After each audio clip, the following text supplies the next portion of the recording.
is in front of us. They burned the holy fire, eternal fire. And also here they kept the statue of Hestia, who was the goddess of fire. Yeah. Holy fire all day.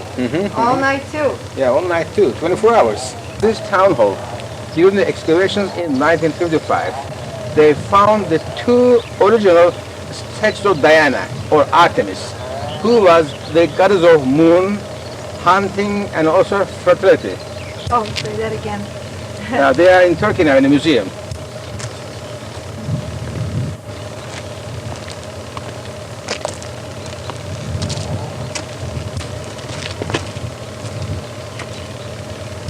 In the first century BC, it was a tomb for Memmius, who was the nephew of the famous Roman general Sylla or Sulla.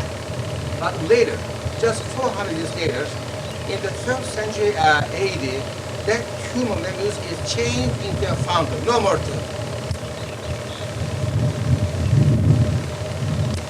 At the top of this terrace, there is a big building, but nobody knows what it was. Because from this terrace, since 1895, they could not find any inscription showing what it is. But here, there is a pedestal on which is the emblem of the medicine, snake, and also some inscriptions about Esculapion. So here, on the pedestal, you can see the emblem of the medicine, snake, and also some inscriptions about Esculapion. So looking at this frieze and that inscription, they say maybe here there was a hospital, but nobody is sure.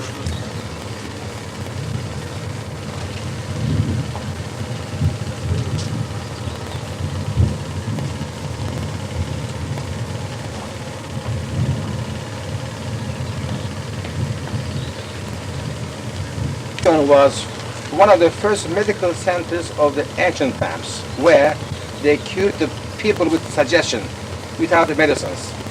Esculapion was a two-level building.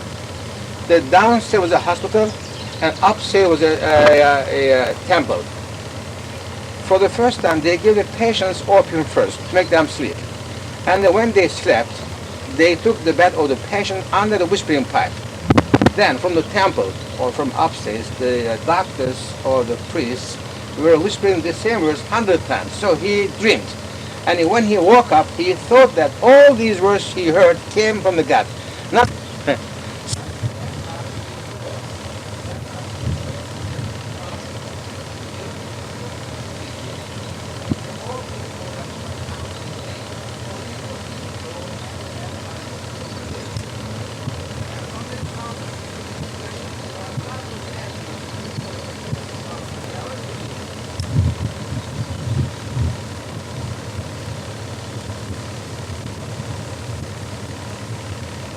you can see Nike, the